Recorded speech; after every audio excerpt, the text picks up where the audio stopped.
Hey guys, today I have Therapon. So Therapon is from Cyprus, Greece.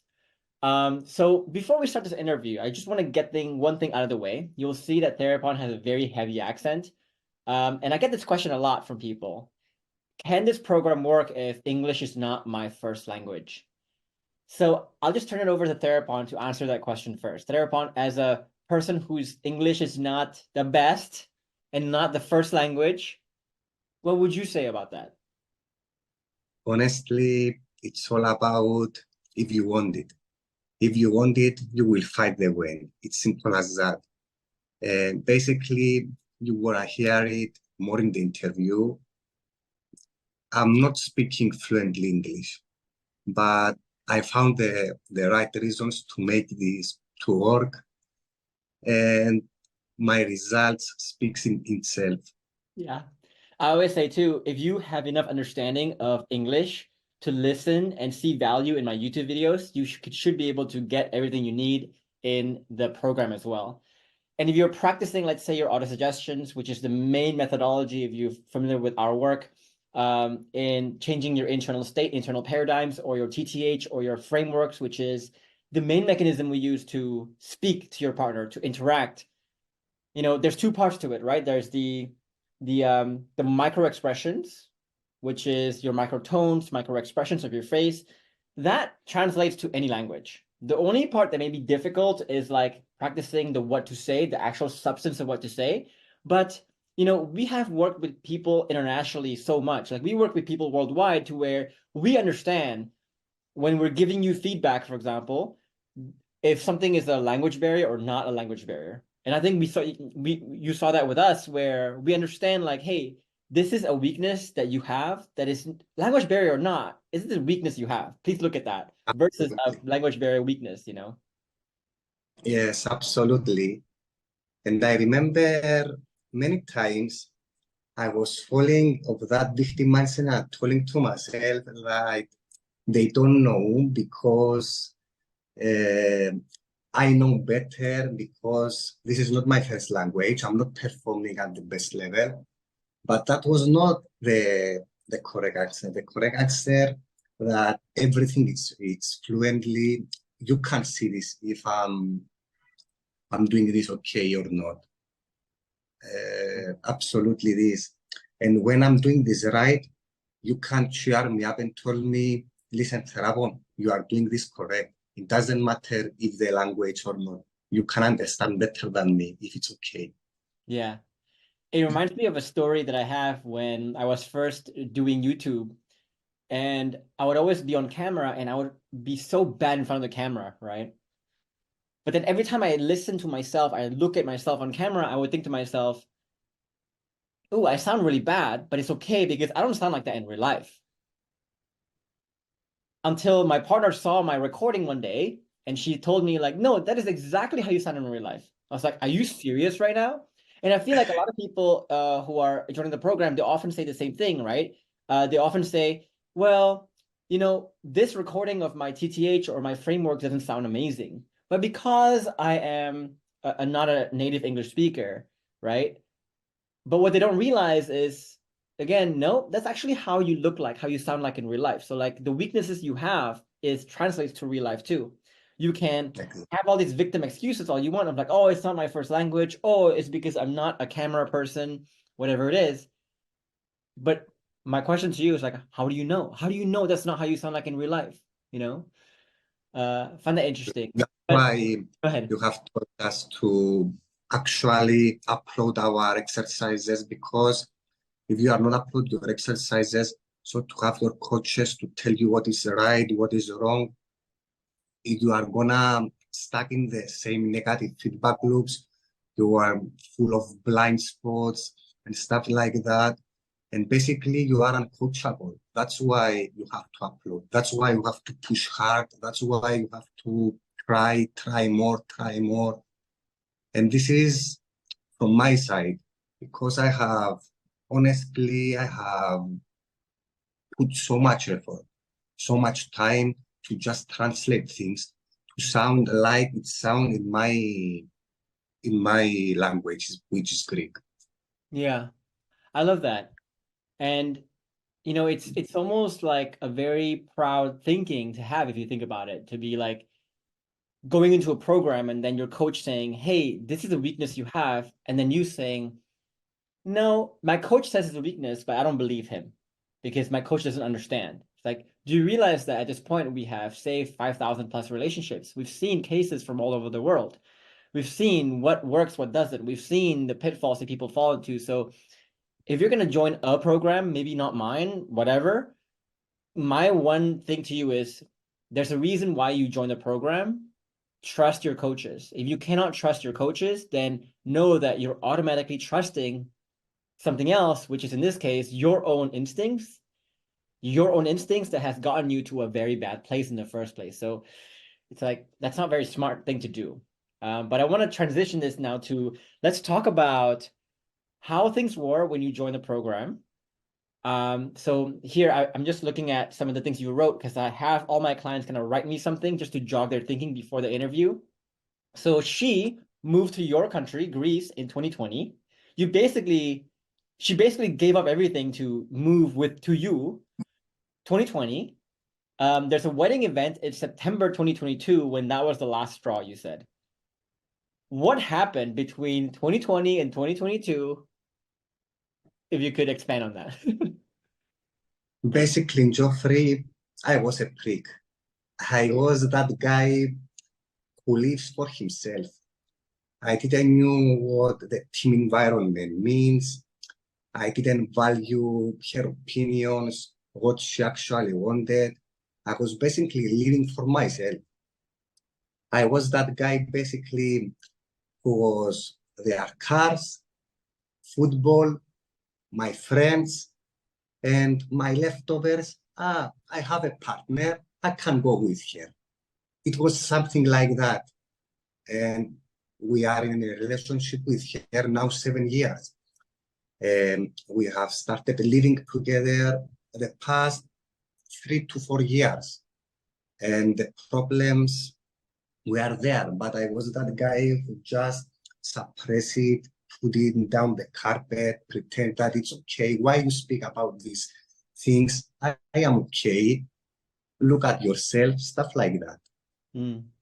Basically, it's were you would you say you were a part of the red pill movement, where you were basically seeing your job as a man as someone who's like, my job is to just get money, get stuff, provide shelter, provide materials, and then after that, like, what the fuck do you want? Like, what more do you want? Like, make my life easier. You know, your job is to make my life easier.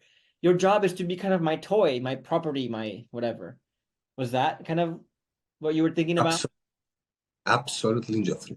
I was that guy, and many times I remember that I was telling her these things that you have already told to me right now.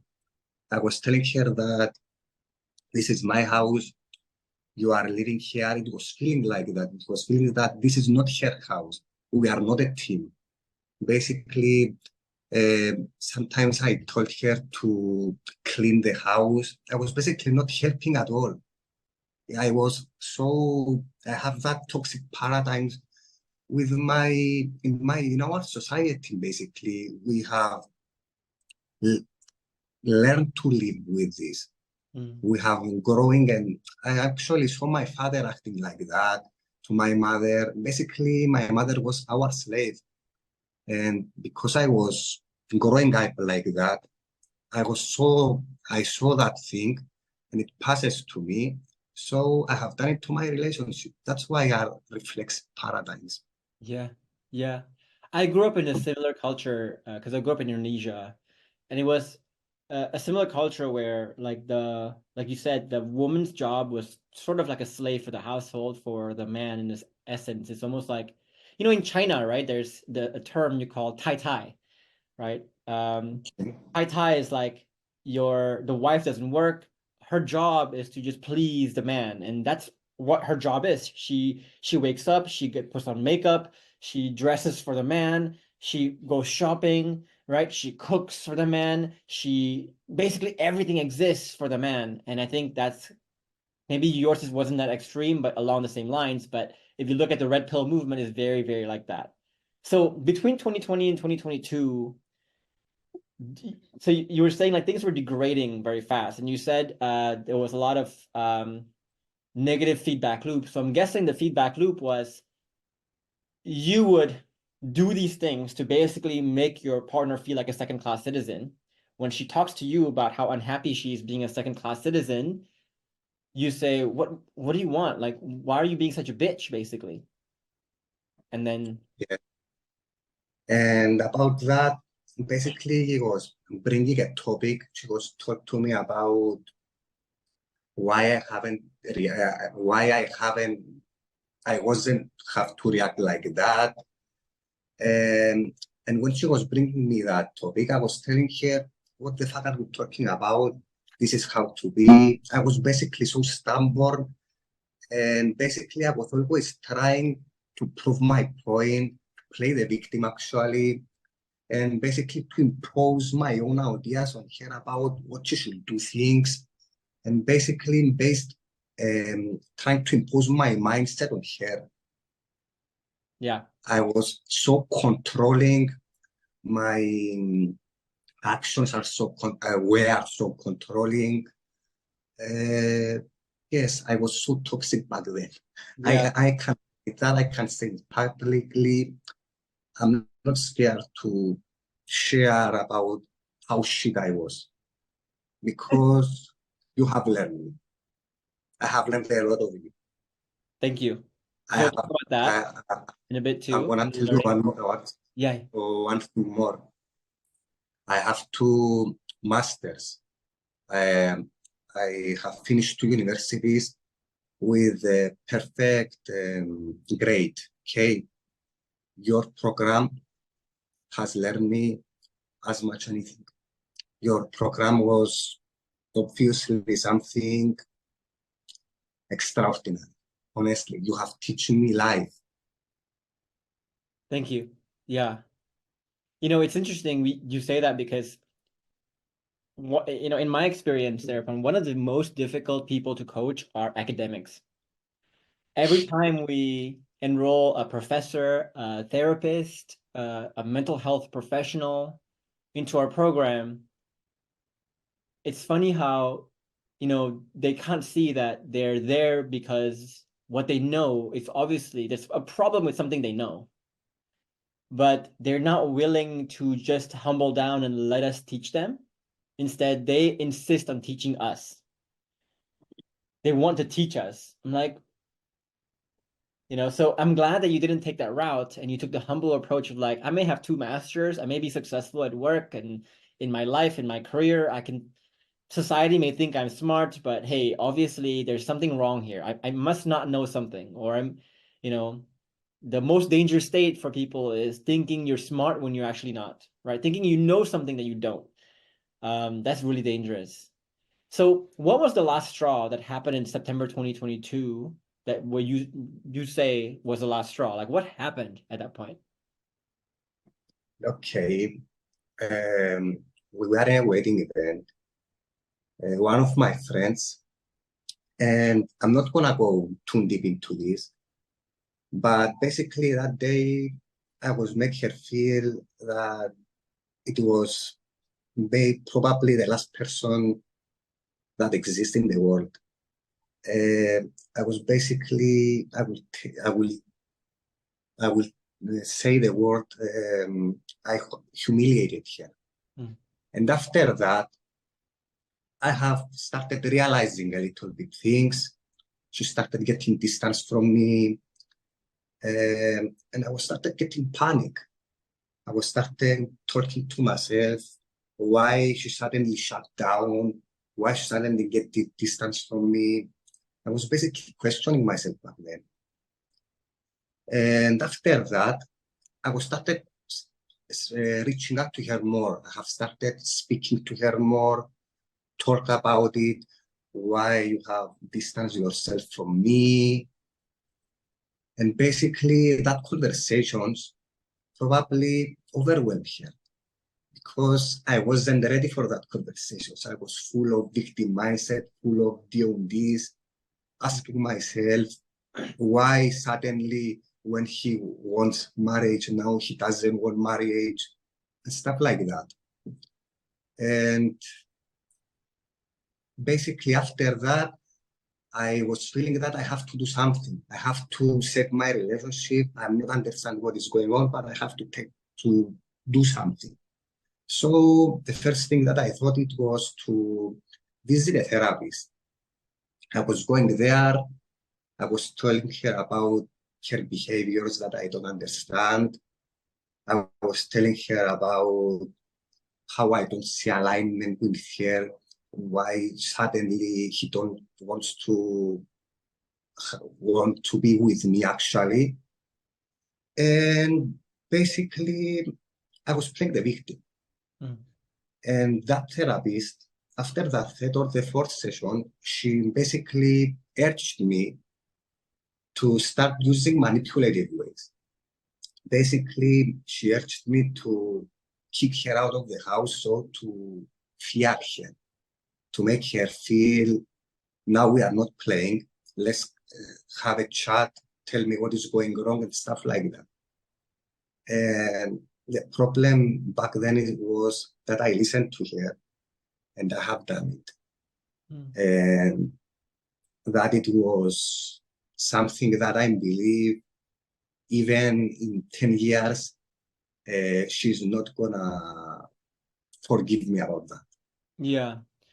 So just to recap what you just said there. So basically, you know, after that event, after that wedding event, your partner started to pull away from you a lot more. And she was saying Yes. a lot of things like, so before she was saying, I want to get married, let's have a life together. Now she's saying, I don't want to anymore. I don't think it... And you were kind of confused by that. And you were saying like, wait, how can you say this one day and say that another day? So people will call that hot and cold in our industry, right? And then that's when a lot of men would say like, she just doesn't know how to make decisions. She doesn't know how to make up her mind. She's so flaky. She's so wishy-washy. She's so non-committal. I mean, all these words that you're probably thinking about. Then you saw a therapist, and I always say this, right? It's like therapy or journaling could be dangerous when you do it from your victim mindsets, when you do it from the wrong mindset. Because let's talk about journaling, for example, right? If you are journaling about negative things, about victim things, blaming other people, blaming life, then all you're doing is just you are programming that stuff deeper and deeper. So journaling doesn't become a tool that you can use to make yourself healthier, but actually more unhealthy. Therapy is the same thing, right? If you come to the therapist and you are talking through your victim mindset, guess what? You're giving the therapist your side of the story. And the therapist, unless the therapist can see through that and see through the big picture to say like, okay, I'm hearing all these bad things about Therapon's partner, for example, but that's only one side of the story. Unless the therapist can think that, right? The therapist is going to start to give advice that fits what you think you know. So in this case, like your therapist starts to think too, because of your stories you tell, ooh, Therapon, your partner is kind of messed up. Right? And so she told you to say like, okay, she's not committal, she's whatever. And so we need to start to have some ultimatums for her in this case, right? Make it real. Do you want to get married or not? Right? You're gonna make her make a decision, stuff like that. So be very careful of that. And we always say too, like, be very careful of the advice you get. So in your case, right, we talk about the rewards and punishment paradox. How bad advice can sometimes sound very good, right? Because bad advice, sometimes they reward you now, but they punish you later, right? So for your case, when your Absolutely. therapist told you like, hey, we need to give your partner some ultimatum here, you probably thought, yeah, that makes me kind of feel good. That advice feels good right now. Like, that's right. That sounds right. But you don't know what will that cause in the future. Well, the advice that I give is like, hey, maybe your partner isn't as bad as you think. maybe you need to think about this differently. That advice doesn't feel good. Well, right? But I'm trying to get you something in the future. And the last thing I will say about this is, if you take a look at any good habits in the world, you'll always see that they punish you now, but they reward you much later. You eat a salad, right? You don't smoke now, you don't drink now, you feel the pain today. But you may only notice that you lose weight months, years later. If you think about any bad habit, they reward you now, they punish you later. You smoke now, they reward you now, but you may not get lung cancer till 20 years later, right? So be very careful here. How you feel about an advice often does not have no correlation with the quality of that advice. In fact, it's the opposite. Often when you get advice that you feel bad about, that's the advice that you want. That's the good kind of advice that you want. If the advice makes you feel good right now, you agree with it, that's the kind of advice that you may want to steer clear from. Okay. So again, guys, just be careful of that reward versus punishment paradox, right? So, okay, you saw the therapist, okay, and what next? Next, it was a roller coaster, Geoffrey. A roller coaster. I was trying again with manipulative ways to bring her home, but basically she was moved in another city in our country. I have managed to manipulate her, and I have used our dogs. So I have tell her, come and see our dogs. They waiting for you and stuff like that. And I remember when she sent me a message and texted me about I'm coming in 20 minutes, she told me. I said, okay, I can watch one YouTube videos from Geoffrey, and I will tell her some things that she will tell me, and I will might fix some things and make her feel okay, it's changing, and she will might come home tonight. Fast forward, I remember that I have watched one of your videos that says the 3 toxic phases about active, passive, stoic, okay? And I have watched it and I said to myself, okay, this time I'm not gonna do these toxic things. And okay, fast forward, he came, we started speaking. And when we went in more deep conversations, I have started playing the victim and started using the 3 toxic phases. I remember that day she left the house more frustrated, more hopeless. And it was like that was never a chance that I will come back to this guy again. It was so hopeless that day. She told me, and I remember because before she left, I told her, I put up my phone and I have searched one of our photos when we are in love back, and I showed it to her, and she left the house more frustrated. Basically, I felt back then that she doesn't want to have anything with me. So looking back, Basically, she distanced more from me. Basically, I have worsened the hemorrhage more. yeah. So Every looking back, conversation with her was so difficult. And because I wasn't bulletproof, I didn't know anything about these things. I was making worse the things.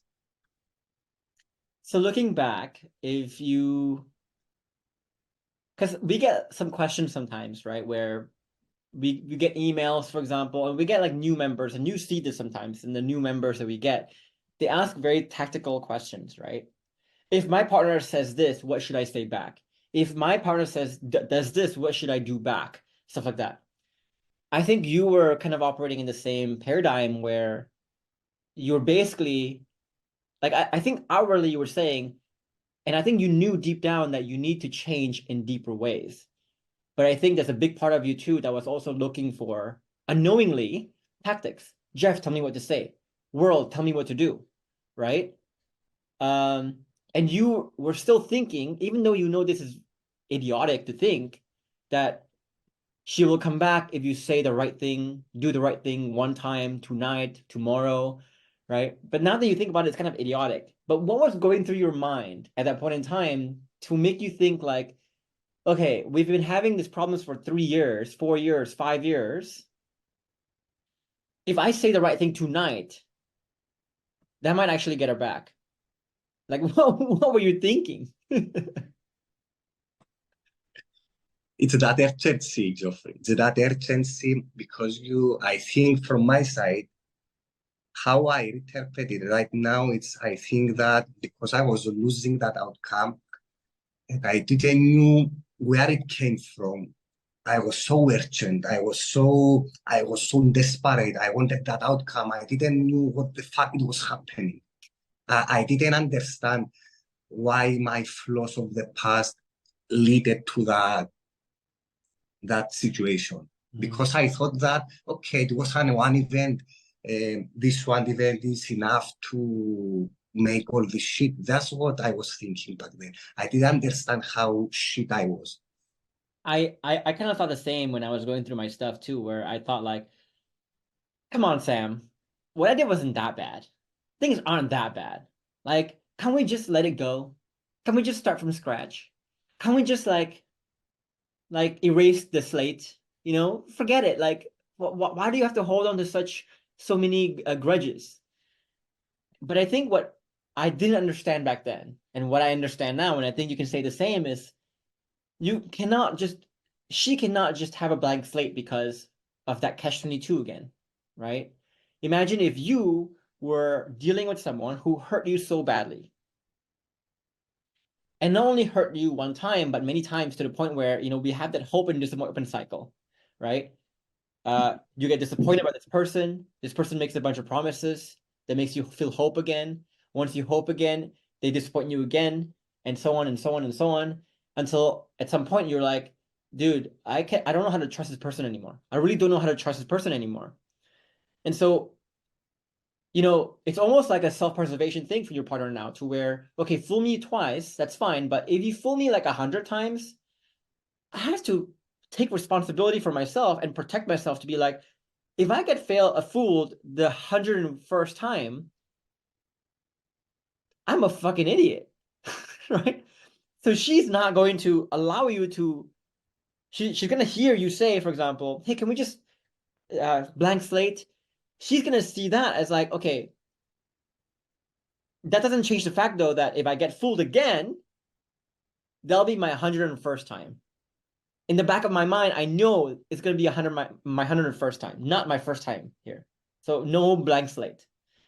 Does that make sense? Of course. Absolutely. Yeah. It Yeah. goes exactly like that, Geoffrey.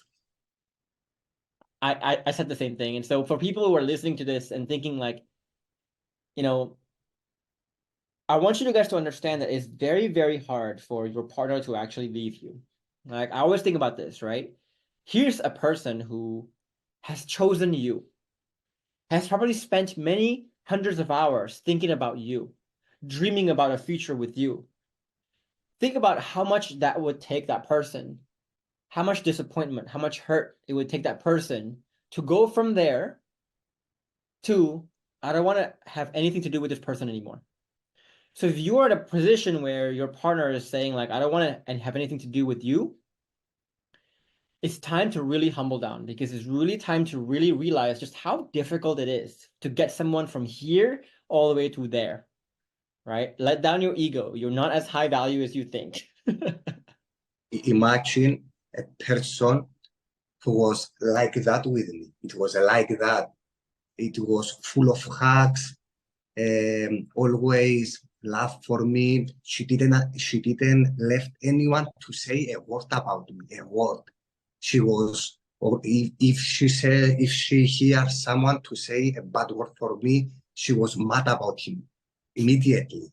She was so mad about it. She was loving me so hard, so much. And imagine to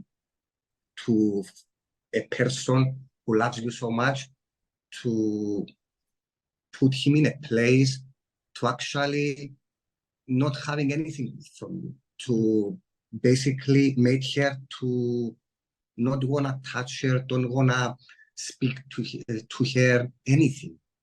She was in that state. Yeah, it's crazy to think some people can still maintain that ego after that, right? So for people who are listening to this, like, you know, I think like you, Therapon, right? I think there are usually a lot of blind spot weaknesses, blind spot mistakes that you are making that you would never have realized until you joined the program and someone had to point out to you to go like, this is a problem. This is a problem. And it's just new for you. So just for people, just open your mind to the fact that there may be problems and flaws that you don't know about that are causing a lot of havoc in your life right now. So that's the relationship before you joined the program. What made you finally join the program? Basically, Geoffrey, I'm a guy that never sits in inertia, never. I'm a guy that always, trying to see things, learn things, and stuff like that. And when I have realized that something wasn't wrong in my relationship, and when I told you that she started getting distance from me, I've started searching for YouTube videos, ways to attract her back, and stuff like that. And I was surfing a lot in the YouTube back then. And the most videos that I saw, it's no contact things and that kind of manipulative bullshit. I told her that way and from now on. And basically, it was all the videos the same. It was all speaking about no contact. And I have tried this. Yes, it was coming at least, but the worst part is that was pulling her more away, more away. Yes, it's coming, but for a little, very little. It's that very little outcome you get immediately, and then it goes away. So it was like that. And when I see your videos, it was like you paraphrased me. It was like you speak about what I was feeling about, how shit I was, the way I have responded, the way I'm thinking, stuff like that. And okay, this Asian guy really knows. This is what I'm telling. Always I'm telling to myself. And yes, I have started seeing one video, two videos, three videos. And at the start I was telling to myself, okay, I am smart enough. I can see a lot of bunch of these videos, and I think I can get it, okay? But the problem is what I actually didn't knew the order, in which order I have to see things, so to make things this, I don't know the word. Click. Anyway, yeah. Yes, to click. I don't know in which order to see the video, so to start to click and starting to change my mindset and stuff like that. And anyway, after that, I have managed to manipulate her one more time, so to finally bring her home. Okay, I have tried and I didn't plan it, but I have achieved that. Okay, I have managed to bring her home. And at the first 1-2 days, it was like she was frozen. There is no contact there. We are two persons in the same house with no contact. We are just saying one or two words. It was something like that. And I was telling to myself that this is not gonna work. I have to buy this program. It was my last hope. This is what I was feeling back then. I was feeling that if I don't sign to buy your program, it wasn't a chance to reconcile properly with her. It was just like that. This is what I was feeling back then. The way I see it, Therapon, is like, we always talk about being a performer, and you need to be a performer. You need to increase the intrinsic value. And you said in one of your posts something that intrinsic value chart or intrinsic value point that I made stuck with you, because it's like this, right? Imagine you are a basketball player or a politician or some other performer, I don't know what. And you think, right? You think you are so high value. You think you're such a great performer. So you look for information, you look for programs that help you go, hey, I'm a great basketball player, so I just need to pick up my phone, call the right agents, talk to the agents the right way, talk to the right scouts, talk to the right teams, the right coaches that will get me some playtime, right? So in your case, you do end up getting some playtime. So you call Houston Rockets and you're like, hey, I'm a really great player. Give me some time. Get me in there. And so they get you in there. But then when you're in there, you realize, well, shit, I'm kind of behind the curve. And so that's when you stop looking at the way you market and you start looking into your performance and you go, okay, I need a program now, not a program that teaches me how to get myself out there. I need a program now that actually teaches me how to become a fucking basketball player. Absolutely. I think that's what you saw too. It's like, first you were looking very external to be, hey, how do I market and sell myself? But then now it's like, okay, before I sell myself, let's focus on my internal stuff first. Like, let's actually become a high value person first. And sometimes people need to feel that pain. You needed to feel that pain, right? Of seeing yourself as a bad performer before you can actually realize, oh shit, I need to do something deeper here. If you didn't go through that time when you were trying to be manipulative and you didn't feel the pain of failing, you wouldn't have recognized the need to go deeper. To find your program, to start working on myself, stuff like that. Yeah. Yeah. So sometimes I get a lot of emails because I'm hiring a lot of people right now to be like coaches, stuff like that. And one of the questions I get is like, how come you don't respond to every email? And I sometimes like get people who haven't joined the program who are asking me questions and stuff like that. And in my head, I never respond because in my head, I'm thinking, if you're still focused on the tactics, what you need is not a response from me. What you need is to suffer some more, to feel the pain some more until you realize that the source of your pain is not because I didn't respond to your email. The source of your pain is because you need to work, you need to see that you need to work on something deeper.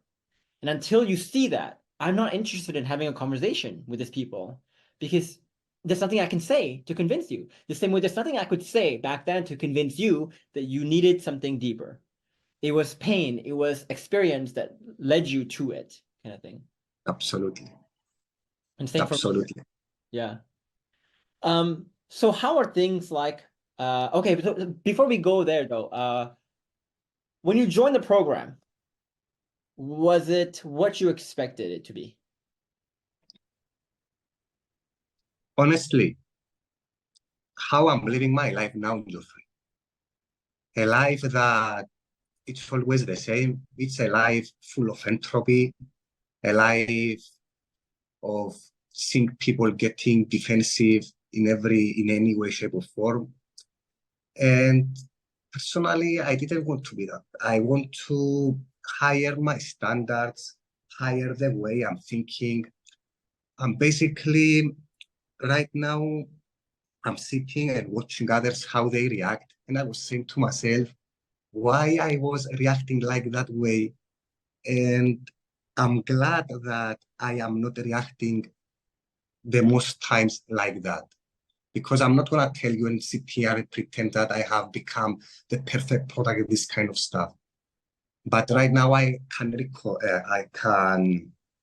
understand when immediately, 2 or 3 seconds, 5 seconds, 10 seconds, I can understand that I'm in my old self mode. So I can reinterpret it. I can see the event from another angle, from another mindset, start and think about what makes this guy to react like that way, and stuff like that, and try to reinterpret because the event is always the same. And this is how I'm living my life now. My life now, it's more calm, it's more easy, I will say. I'm not panicked as before. I'm not an urgent mode like I was in before. Basically, before I was trying to always catch something, catch outcomes, catch outcomes, catch outcomes. It was always catching things. This is not my life anymore. I'm more calm. Yeah. This is And I want to make sure people understand just how powerful and how meaningful getting to that state is, right? So it goes back to the saying, don't wish for life to be easier, wish you were stronger.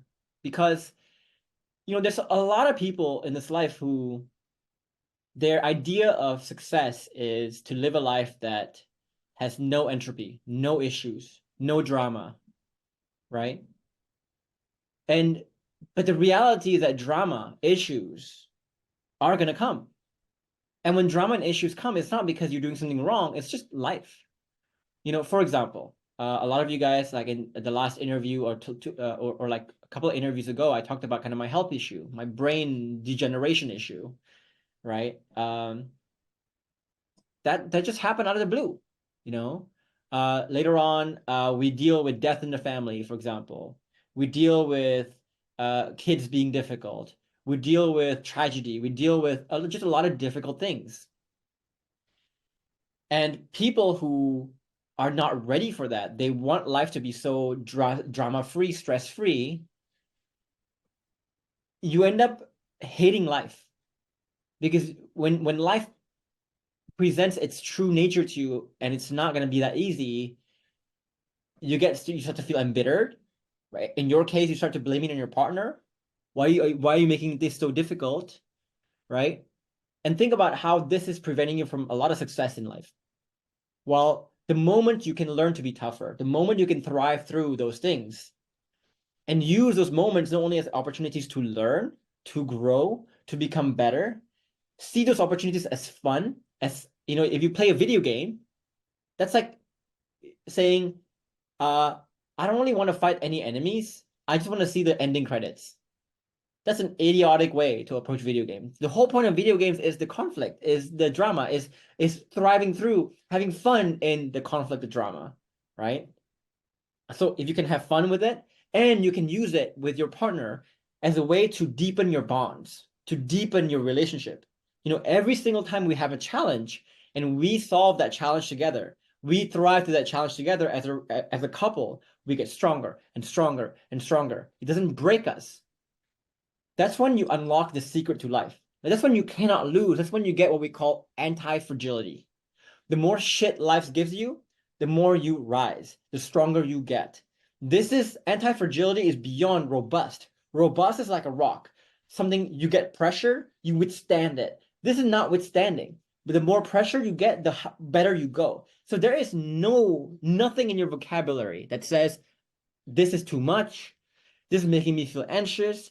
You're not scared anymore. Like, think about what it looks like, right? If you can live your life where someone stabs you and that part grows stronger. You can't, like, you will go through life wanting more challenges. Like, give me more. Think about how that feels. Think about how that feels for a bit. Like, that's a fucking amazing feeling, you know? because many people, Geoffrey, when the entropy appears, when a difficult situation appears, they have that tendency to run away from things.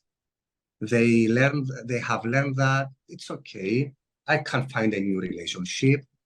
It's okay, I can escape from that situation because I will find because I will find things more easier that way. But the next time it will appear the same event or similar event, they will find the same themselves doing exactly the same thing.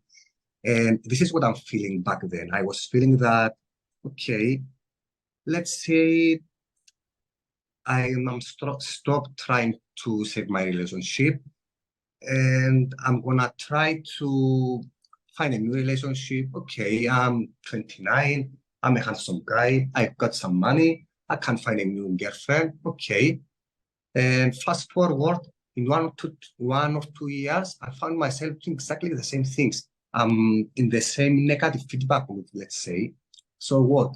I'm gonna abandon the next relationship and find another one, and then another one, and then another one. And that's why I have put myself in the chair and said to myself, okay, Therabo, I have to do it. It's enough to run away from difficult situations.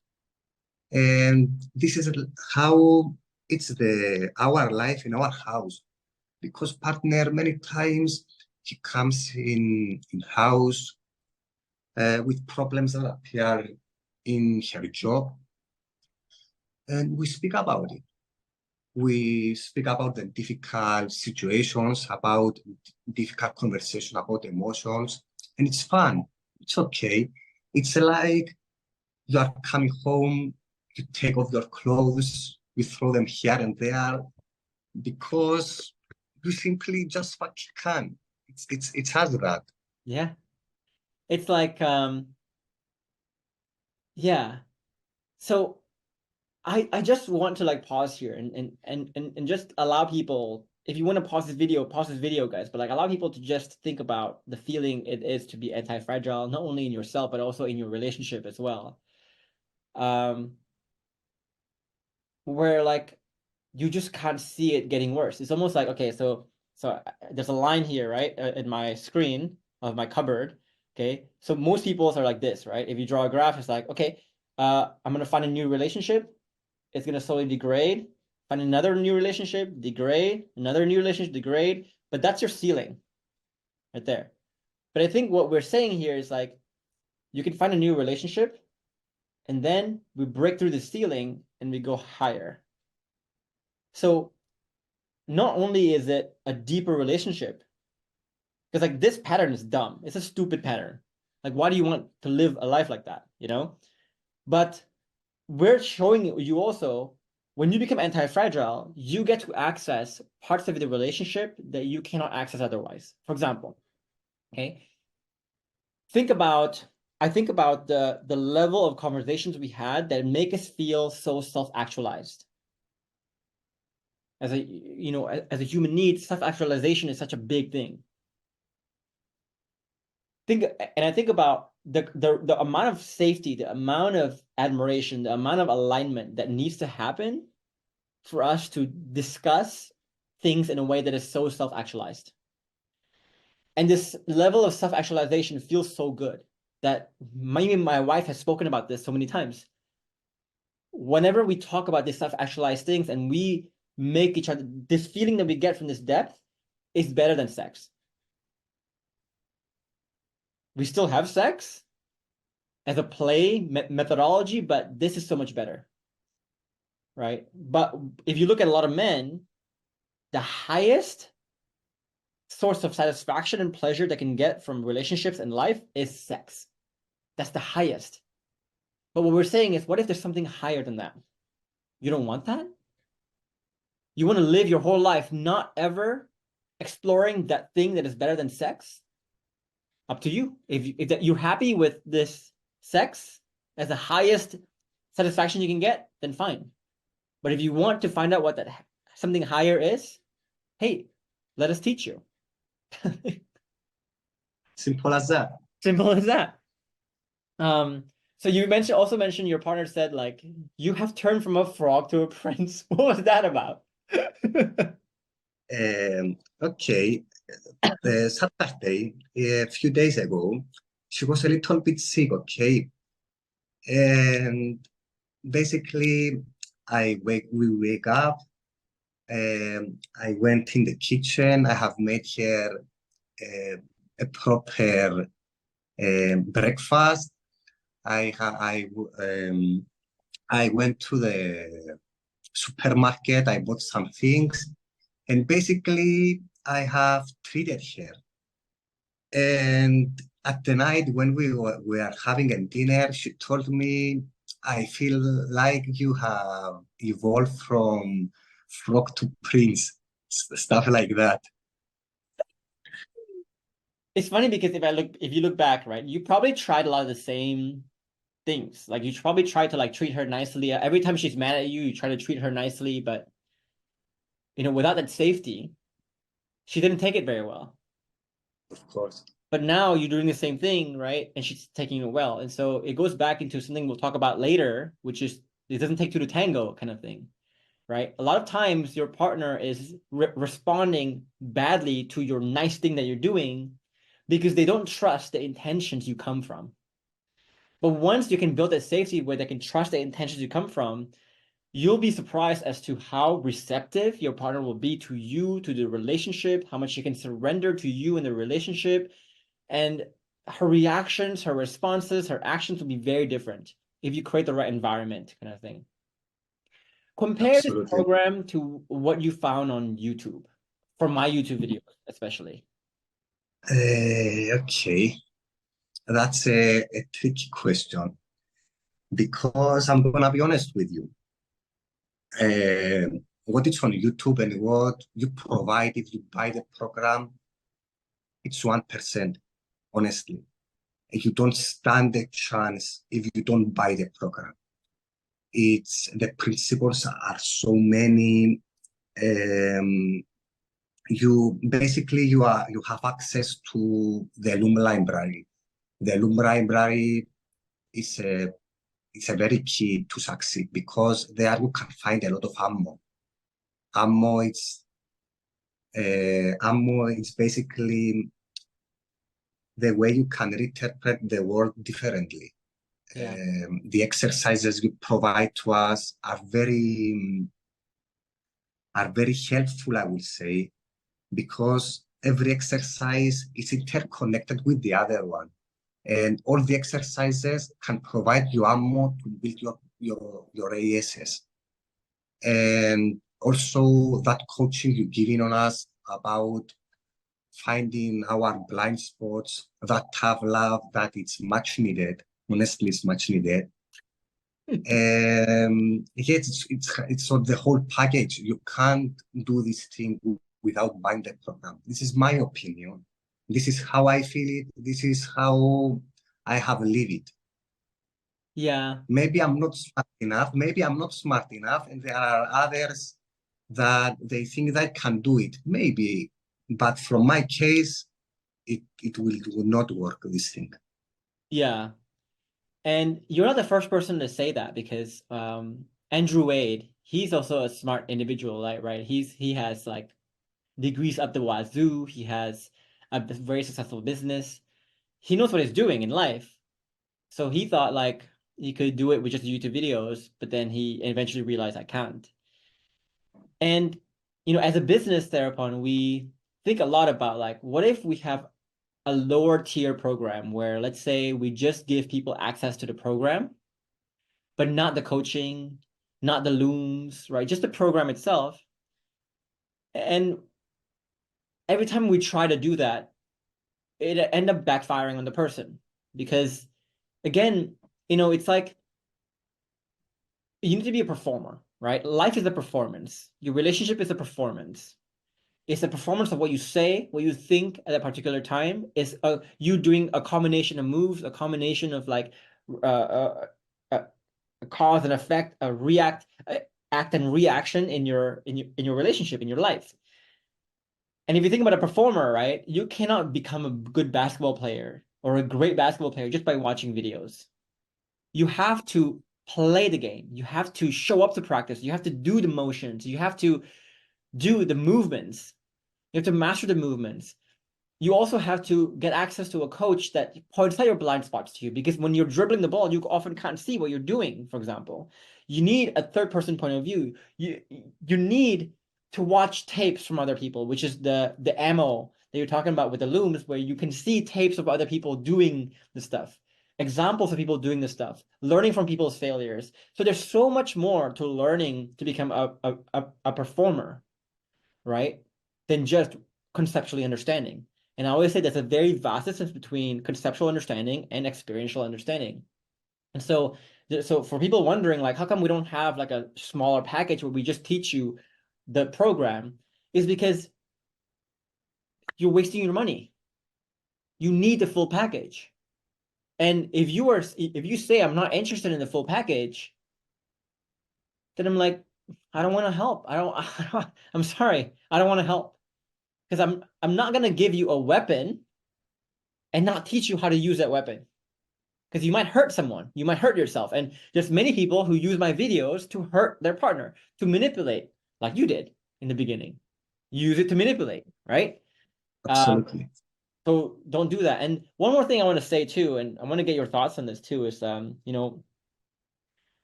I don't like it because you said in your write-up, right? I never doubted the program. I want to make sure you're not saying I never doubted you, Jeff, but I never doubted the program. Because we need to understand here, Therapon, that like, I don't want people to trust me.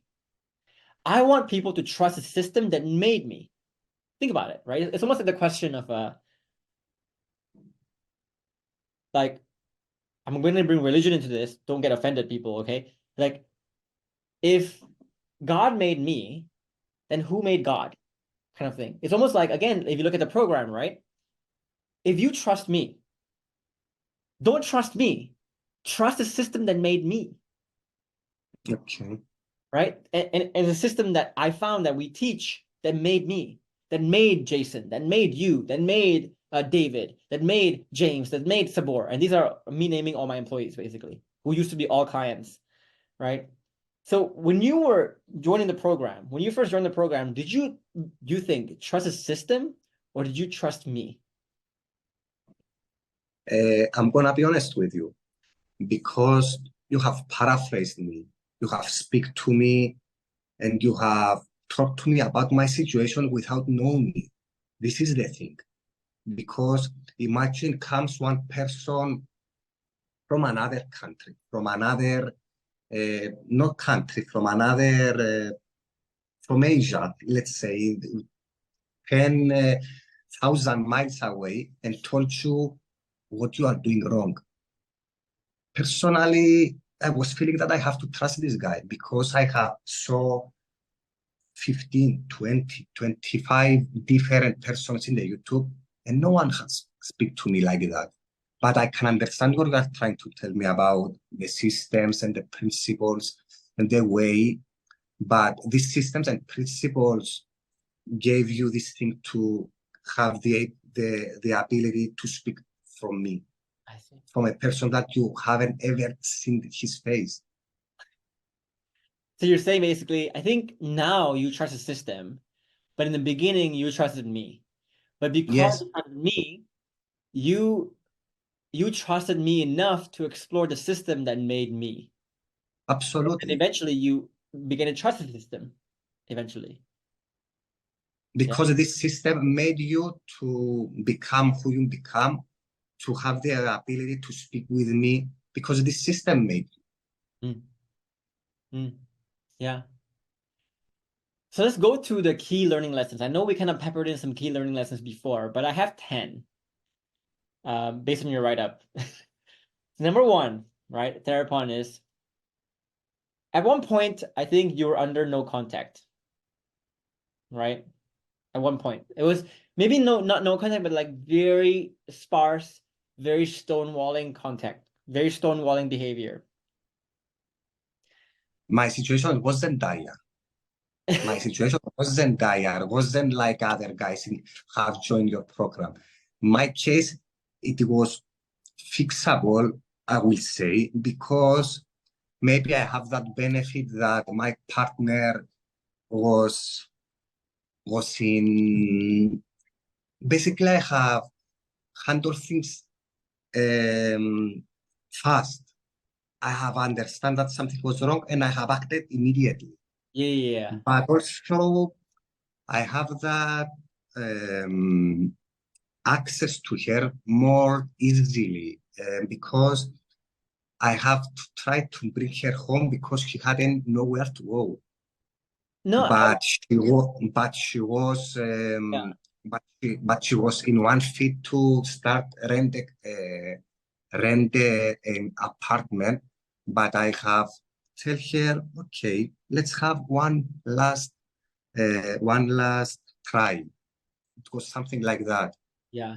But anyway, it wasn't no contact. It wasn't like other clients. So I want to spend a minute on that because there's a lot of people who will look at your interview and say like, "Oh, your case is not dire, so of course you got your results." But then, did you watch thereupon the recent interview we had with David, where um he was the guy who basically slept with his stepdaughter? And did you watch that? No, Yeah, so no, I did. it's funny because like every time now we get someone who asks the question like, "Can your program work if?" and then they would insert their whatever unique or dire situation they think they have there. And our response to them is just like, have you watched that interview? Like, how can you think anything is ever unique or remotely dire after you watch that? Like, this is a guy who is now, he's by the way, he's in prison. He called me from prison 3 weeks back. And to just like check how I was doing. I was like, I'm good. How are you? But he's in prison, slept with his stepdaughter, actually got her pregnant even, right? It's bad. Okay. And they reconciled despite that. And so that's the kind of system we're talking about. The system made that happen, right? Of course. But the point I'm trying to make with this one is really about you basically, before you were ready, you were trying to manufacture contact before you were ready. And I see so many people who are obsessing about manufacturing contact. And to me, it doesn't make sense because so let me tell you a story, right? So this Saturday, last Saturday, my wife and I were making trying to make Portuguese egg tart. Do you know what that is? Yeah, you know what that is, right? I can imagine. Yeah. And then and the reason why we're making this is because her grandma, Samantha's grandma, will be coming in April to visit us. And so we want to treat her to like a nice feast that is home cooked. And one of the things that she loves is Portuguese egg tart. Now, the first time we made that Portuguese egg tart, it was a fucking disaster. Like it was bad. The egg tart was so bad. It looked bad. But that would be like me, you try to manufacture contact prematurely. It's like me calling the grandma and going, "Hey, I know you're supposed to come in April, but any chance you can come tomorrow?" Like, why do you want to manufacture contact so bad? You know you aren't ready, right? Why do I want the grandma to come so bad? I know I'm not ready. So if you guys aren't ready, right, it's really dumb for you guys to manufacture contact and go like, well, how do I talk to her? How do I get her to talk to me? My question to you is, do you want her to talk to you? Do you want to have that contact? Because if you have that contact and you fail, you might not get another chance. And that's why you have taught us to have the TTH. Yeah, the TTH, which a lot of people don't use too. And why I say like clients like Elisa, for example, she focuses so heavily on the internal shifts, and you focus so heavily on your internal shifts because you realize like, dude, it's like a basketball scout, right? It's like this scout is going to come to my game one time. If I disappoint that scout one time, the guy's not gonna come again. Yes. The next time I call, hey, I know my game sucked last time, but can you please watch me again? Then he's not gonna do that. So if you got one shot, why don't you do everything you can to do it Don't right? make sure you're gonna miss that. Yeah, don't miss the shot, And sometimes like people don't even know when the shot will come. Mostly you don't know when the opportunity will come. There's a guy right now that Sabor is kind of handling, and he joined the program like last year, hasn't done any work, and now he's panicking because like it's like, oh my partner just served me divorce papers. Well, if we actually listened to what we said and practiced and built your skills before the performance, you would see how this is a massive opportunity to show your new self right now. This is your calling. This is the opportunity. But you were so busy eating fucking potato chips on your couch for a goddamn 6 months. When the call finally came, you weren't ready. Even though while you were saying the potato chips, we were constantly like blaring on the loudspeakers, like, hey, dude, remember, it will come. Please practice. Please practice. He's like, nah, whatever. Eating potato chips. What the fuck? Like, it's ridiculous, you know? Number two is I want to talk about this notion of the importance of understanding the how and why of doing things, as you said, right? And the how and why is driven by the internal shifts, and how you tried a lot of tactics in the beginning, but the tactics, because it was bred from the wrong how. So you were saying the right what, most likely, but that what, because it was tainted with the wrong how and why, the wrong intentions, it just came out wrong. Um, did you understand this point? Or like how long did it take you to understand this point of like, it's not about what you say, but how you say it. And the how cannot be faked. Geoffrey, at the first 4, 5, 6 months, I was trying to understand the program. I was trying to find the reasons behind the exercises, behind how it works, basically the program, how the exercises works together, how they basically clicks and stuff like that.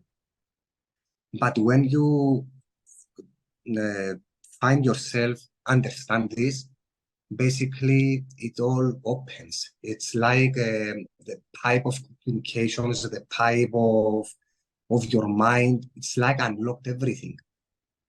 When you can understand the right how about every exercises, and to find that place, you have to iterate a lot your exercises. Probably the most iterated exercise for me, it's my bulletproof. The bulletproof vest for me, it's my favorite exercise, honestly. And to finding ammo, basically, it was to find the right how. Searching groups, for example, to watch about the campaign, you find ammo. Basically, when I'm scrolling in our Facebook group and see the feedback that other gets, I'm getting ammo. When you're giving tough love to other guy, I'm getting ammo. This is how I work. Yeah. Basically, one ammo you gave to one guy, I don't remember which one, but basically I'm screenshot them, and when I have time, I pass them into my mental map. It's when you try, this is about the how, we're talking about the how, and I'm telling you the how about how I work my ASs, my auto-suggestions. And basically you tell to one guy, I remember, that my partner, about your partner, said that it's the right example about if she has problems about, give me one moment. Basically, you said about your partner has traumatic childhood traumas, and basically all this kind of stuff. And basically, you finalized and said, no situation is not unique. And the way you have write it, it has hit me. And I have used it in one of my auto suggestion. It's my go every time. But yes, you have to understand the right how if you want to succeed with these exercises. And they has to become your lifestyle. You have to get obsessed with them.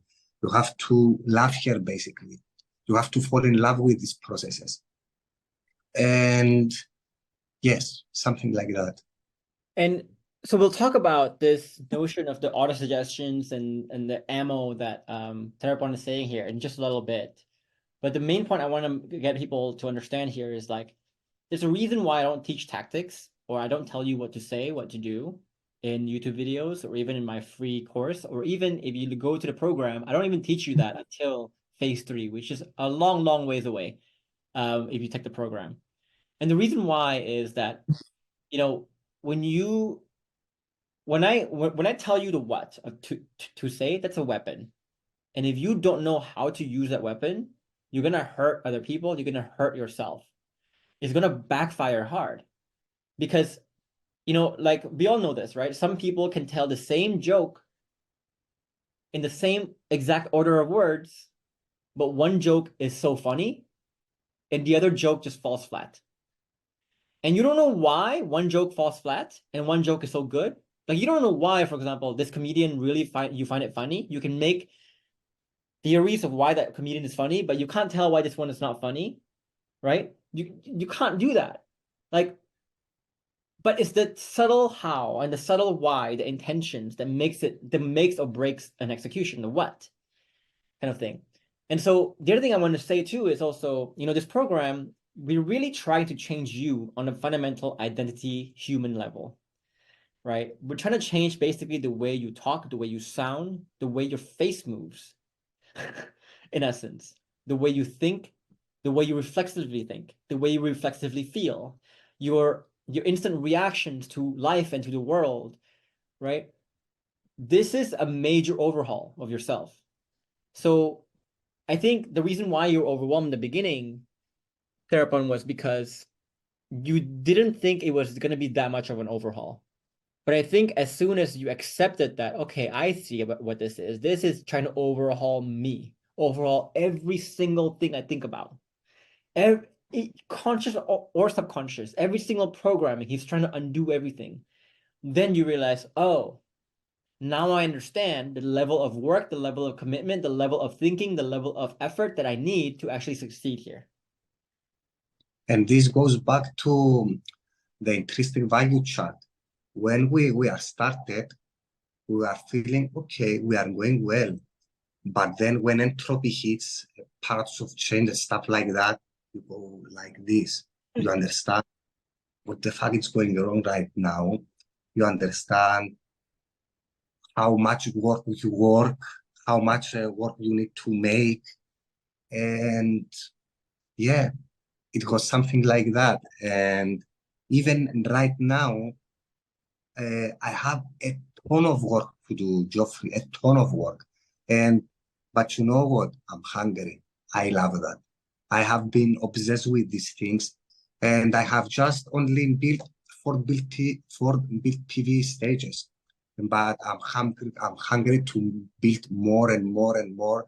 I'm basically I'm phase 3, module 5, and if you see there, when you type relationship revival, I'm 54% from the You know, so much I have yeah. to learn, and I'm angry about that.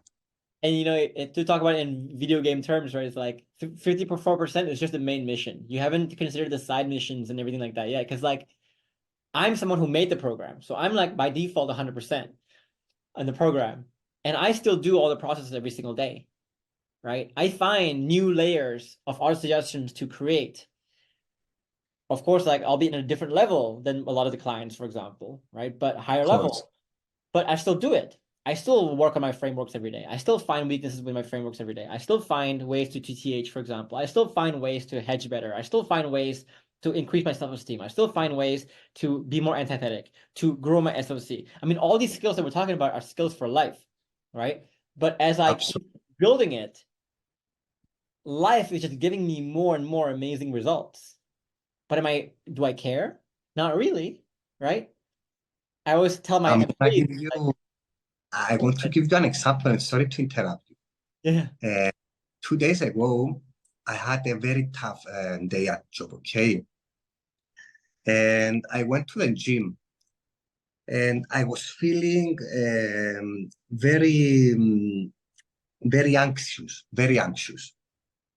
So I get to the gym, I put my hands free on, and it's one exercise you tell us about to let the negative emotions to come and feel them, enjoy them, okay?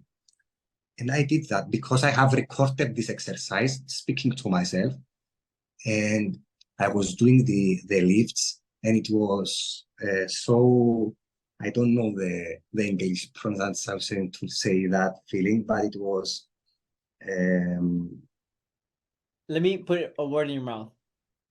I call it transcendent. maybe it's this one. I don't know this word. Okay. Transcendent is when you feel something that is beyond words, is transcends words. Like it's like, ooh, I don't know what this is. Like I don't know how to put this in words. I think there's no words in the vocabulary that can justify this feeling of like, wow, this is connection. This is connection to the world, connection to my soul, connection to my spirit, connection to the now.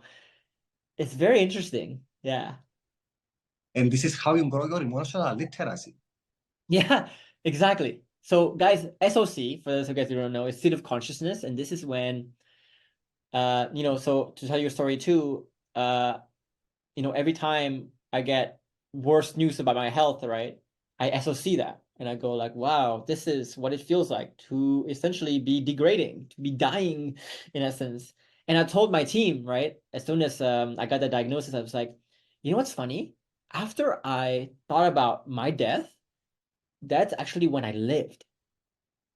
Because I finally realized like, whoa, this is me accessing like a whole set of feelings, a whole set of experience, human experience that I've never felt before, or I will never feel unless I face this. And it's just not judging it as good or bad, it's just accepting, observing the way things are.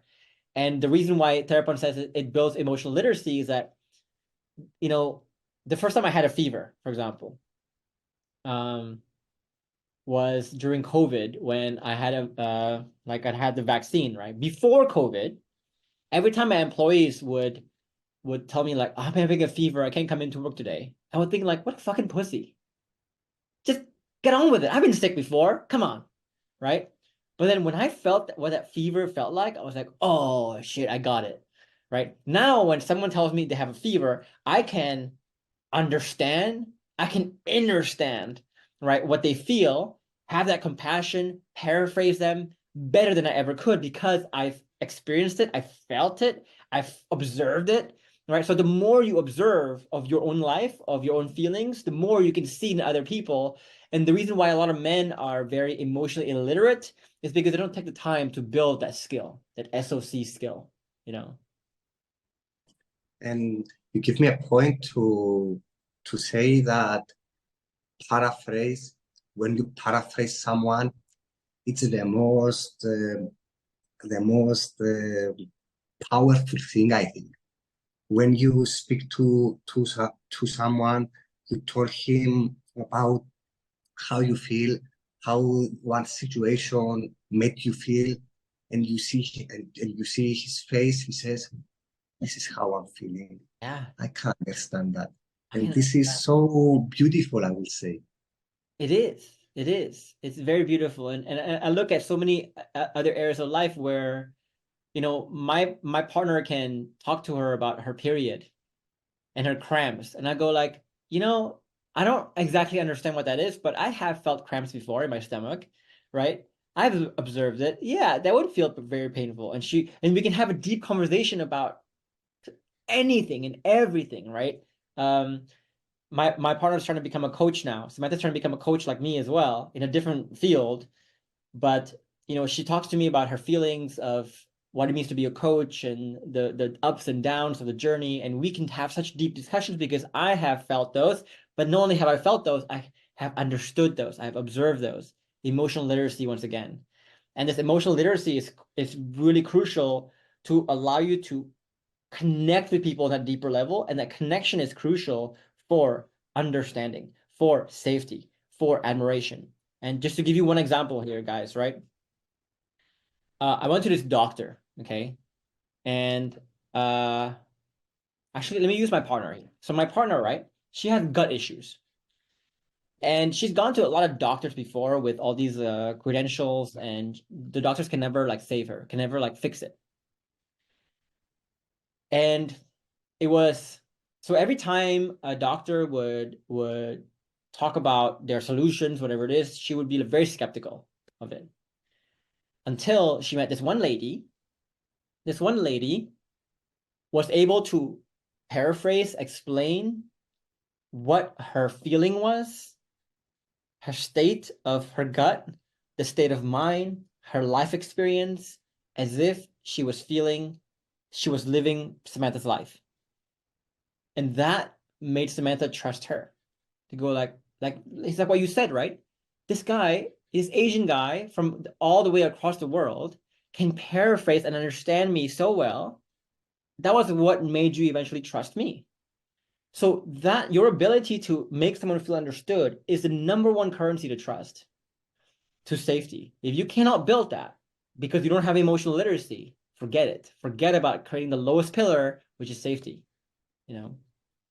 Now, my partner says to me that I'm trying to get safety from others, but no one can understand me better than you. This is what she tells me right now. Yeah, this is amazing. When she has a conflict with someone, she said to me that I was waiting to hear a response like yours, but when I didn't hear it, I was so disappointed. Was so disappointed. Yeah. And I want to go on to the next point, which is like how you talk about paradox of change and how the tests of whether you succeed or fail will really come in the hardest moments. So we always say like you cannot fake your performance because by definition, if you can still fake it, it doesn't count in your partner's eyes, right? Because again, like if you were to reverse the roles and you, let's say this person has hurt you so much, and right now this person says they have changed, right? Now you look at the 100 things they do and you see the 99 things they do, yeah, they were doing the nice thing, but you could see how they could have faked it. Like, I don't know, it could be this, it could be that, it could be they want this. But then you see this one thing they do that's like, I don't know how he could have faked that. I don't understand. There's no ulterior motive. There's nothing to gain from this. Like, that was really hard to fake. That's the one you will look at and you will go, maybe they have changed.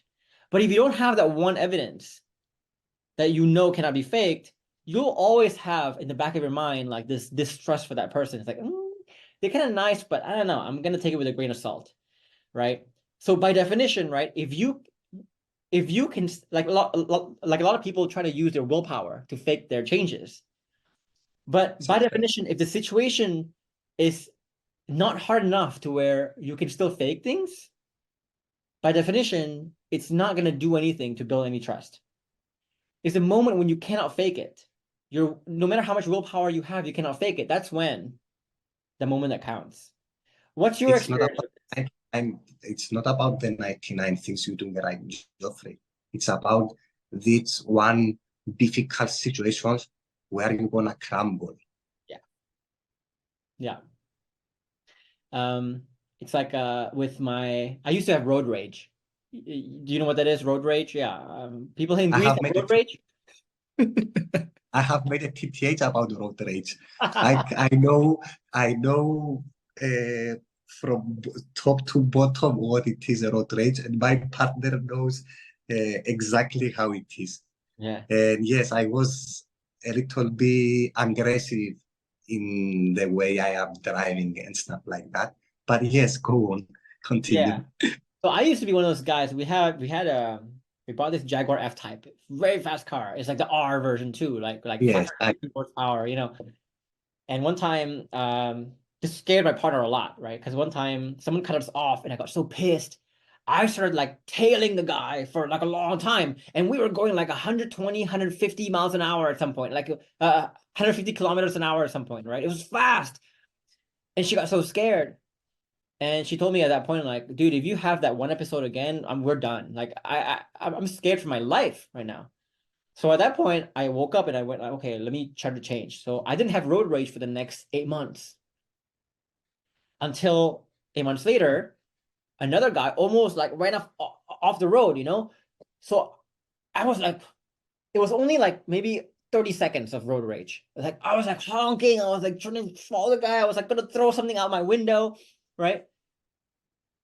And that was the moment when all the 8 months of no road rage that I've done was out the window. And she couldn't trust it anymore. Because that was, I did 99 things right, but the one moment where I fuck up makes her go, I don't think this guy's road rage is any better. Maybe the reason why he hasn't had road rage in 8 months is because no one has made him that angry. Yeah. So again, guys, like make sure, right? That's the reason why we prioritize being a performer. We always say you have to master this not until you can get it right, but until you cannot get it wrong anymore, right? Because you're going to be tested till moments where you cannot fake. And in fact, your partner's going to be watching you and watching for the moments when you cannot fake. And those are the moments that will either make or break it, right? And the reason why we say we cannot fake it is because, yes, it will be a point where you cannot fake it. You will try to fake it, but you cannot fake it. And this is why I think a lot of people, they fall into the same pattern that you fell into, thereupon, which is the pattern of like, you do something wrong, you regret it, you promise to do better, but then the next time happens, you cannot help but do something wrong again, regret it even more, and it's just this cycle of just ever-increasing guilt for yourself. It's just shitty feeling. Like, what was that like for you? I'm sure a lot of people can relate to this, you know? For me, it was making my partner feeling hopeless because it's like, okay, I have done it. Sorry, I'm not gonna do this. And after 1 or 2, 3 days, same event appears. You make the same toxic thing, the same problem again, because you are not bulletproof enough. Because you haven't prepared for this difficult situation, because you have lived with the old self, with the mindset of the old self, with the old paradigm you have already learned. And this is why you program with the auto-suggestions, where you try to imagine and feel a negative situation that might be appear, so to unprogram it, so to face it, so to program yourself to act and think differently. Yeah. So just to And iterate on yes, what Therapon says, and Therapon, I'm going to interrupt you for a bit to make sure people understand this, right? So, you know, we always say in the program, events do not cause emotion. It's your events filtered through your paradigms that create your interpretations, that create your emotions. Then your emotions cause your actions cause your outcome, right? So we have that set. The problem with a lot of people is that they try to change the actions without trying to change the emotions first. So they say, for example, right? Some bad event happens. Let's say their partner says, I've been having an affair, or I don't love you anymore. Event. They see it from their bad paradigm. Oh, how dare you? The same way you did. How dare you? Why are you so ungrateful? Naturally, they feel negative things. Ah, I feel so shit. But then you say, even though I feel like shit, I want to still do the correct thing. This is like trying to clench your asshole to keep your fucking diarrhea in. It's just impossible. Eventually, you're going to explode. Eventually, you're going to crumble. What Therapon is saying, and this cycle is the reason why a lot of men, they keep finding themselves in a cycle where they try, they fail. They try harder, they still fail. They try harder, they still fail. Because again, at some point, right? Again, the dam will burst. Our method is we say, okay, let's not try to change the actions. Let's change the paradigms. So what if you get the event and you have trained your brain to instantly interpret that as a positive way, instantly feel positive things, instantly feel and instantly do positive things. For example, right, for you, now, like before, you saw your partner kind of pulling away to you as a bad thing. But then we taught you, right, when your partner pulls away from you, she's going to tell you something. This is a good moment. See that as an opportunity, as a positive thing. And so instantly, the same event happens, but your paradigms now, because it's changed, you instantly don't feel threatened. You don't feel scared. In fact, you lean into it, right? So more positive action from the same event. And that's the only predictable and reliable way to actually change your behaviors. So when we talked earlier about like, how can you not get it wrong anymore?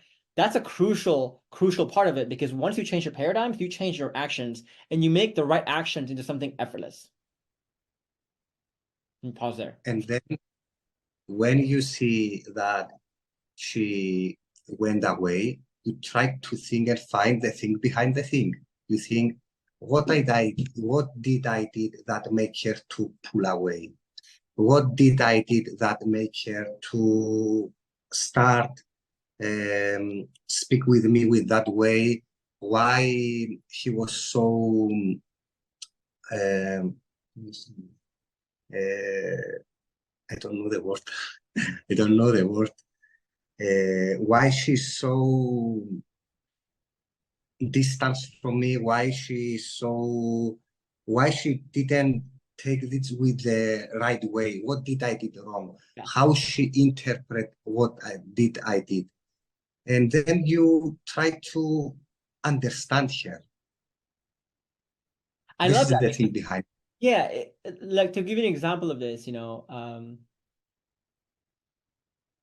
sometimes, right, my partner gets so she's usually very feminine, very light, very like airy, very joyful. But then there's sometimes when I call it like she becomes her Hong Kong mom. Like her mom is from Hong Kong. Hong Kong people, they're known to be very rough with people. Okay. And sometimes like the way she talks becomes rough, becomes like a bit Hong Kong-ish. And so I used to look at her Hong Kong behavior and I would go like, oh, I hate that. Can you stop talking to me like that? Right? But now whenever she gives me the Hong Kong behavior, I go, wait, she's trying to tell me something. She's trying to tell me something about how something is making her feel unhappy.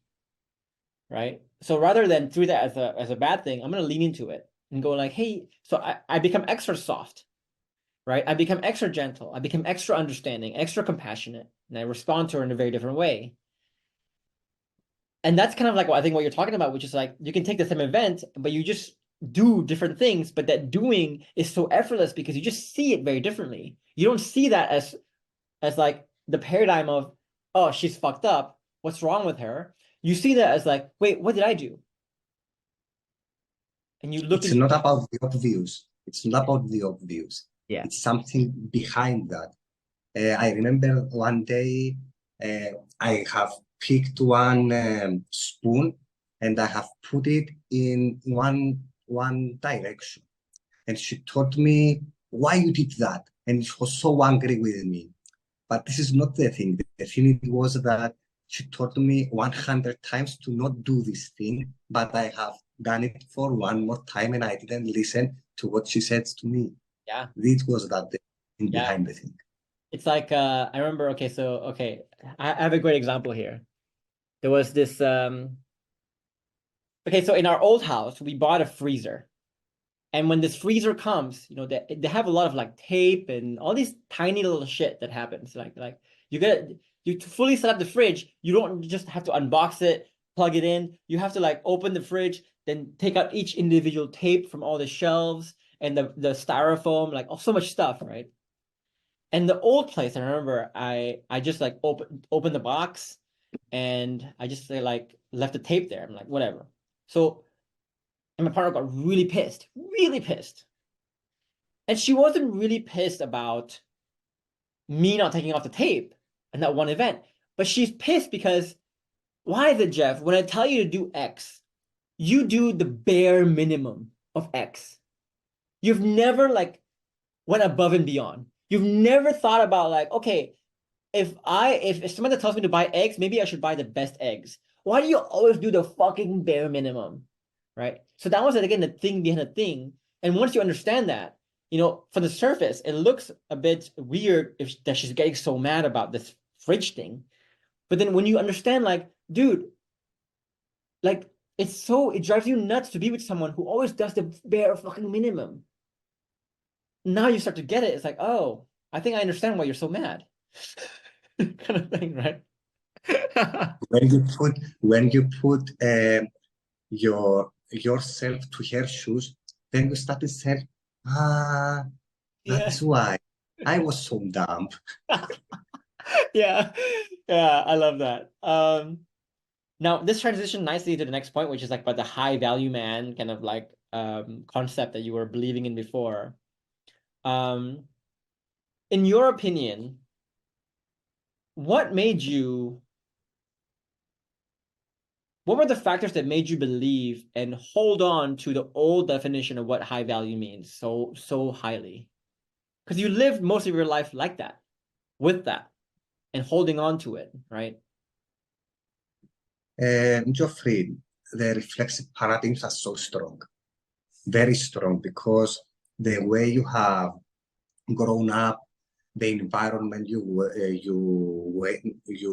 have lived, the school, your friends, all this kind of environment, it has impact on you. And this impact you will have, it will make you to start and think and act with this way. And it's so strong to unprogram a person who have acted and thinking with this way, to unprogram it and actually program it to think and act differently. That was the difficult part. And even now, I have some moments that I think and act with these old toxic paradigms.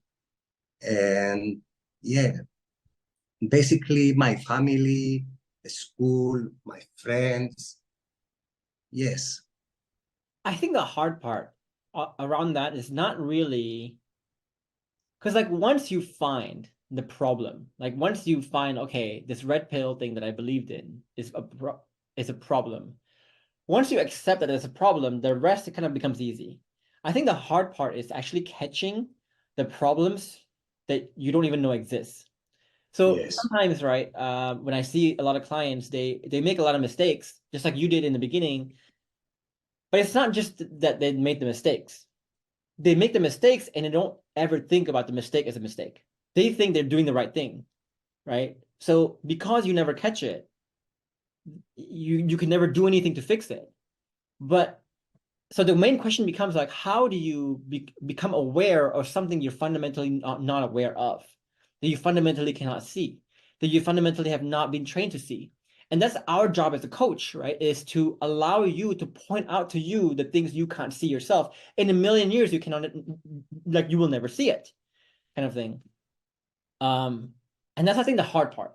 And I think some people, when they get those stuff pointed out to them, they feel good and they like take it and run with it, like you, for example. And some people don't like it.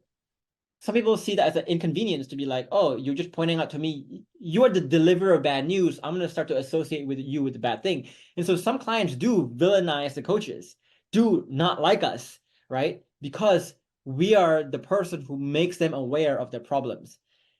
It's really weird if you think about it, though, like that. That tough love. Basically, I believe, and I'm not, maybe I'm wrong on that, but many people, when they spot their mistakes, are getting defensive, very defensive, because they think that they are not good enough, and someone, when they told him, it's like make him feel more bad. Actually, they think as I show you, you are not okay, you are doing this not correct, and show I'm show him, and this is, I think, the reason why they can't see it, or because they have learned, um, they are keeping they are self locked into the identity that they had in the past, because when it's time to expand their band of operation to make different things, uh, for example of mine, okay, my partner wanted to go to the sea. I was that guy that hates sea. I love pools, okay? So when she told me, Therapon, we want to go to sea, I was getting defensive. So I have started questioning myself and find the reasons why she likes it. Why Geoffrey told me that I was wrong, for example. So I was starting searching why I have to love C, why she loves C, trying to come from a place of here, of learn something. And then it's more easy for you to grow, I think, and for you to enjoy life more. The seeds, one kind of thing, but yes, something like that. And also, when this exercise expand band of operation came up, it has made me to enjoy life more, very more, to do things that I can never ever done in my life. So, for example, to try all the different taste of food, to find a menu and try to see the most weird food to take, so to taste it. And yeah, this is because you are getting defensive and you are getting locked into the five things that you have already known. This is, I believe, why people sometimes when they pinpoint to you and you doing this wrong is because you have programmed yourself to think that this is the correct way, and he just don't want as much I know from myself. I think that's right. And just to set your expectations, I'm gonna go to maybe like 45 minutes on the hour here, so maybe 20 more minutes of interview, because I want to touch on a few more points. Is that okay with you? No problem. Okay. We had a client. So I think you mentioned two very good reasons of why people cannot take tough love and having their problems pointed out to them. Another one, we had a client. When he came in, he basically he loves to use the story, the fact that he's autistic a lot. Because I'm autistic, I cannot learn the program. Because I'm autistic, this is this.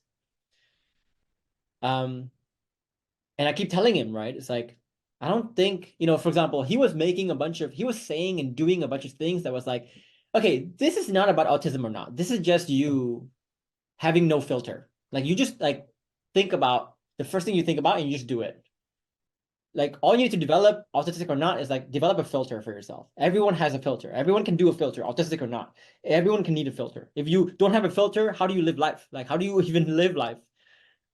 But then at any point in time, he always used his excuse as an excuse. I cannot do that because I'm autistic. And what I realized is the reason why people like to talk about their handicaps, their excuses, because if, let's say, I tell you and I convince you, the problem that you have is not that you're autistic. The problem that you have is that you don't have a filter.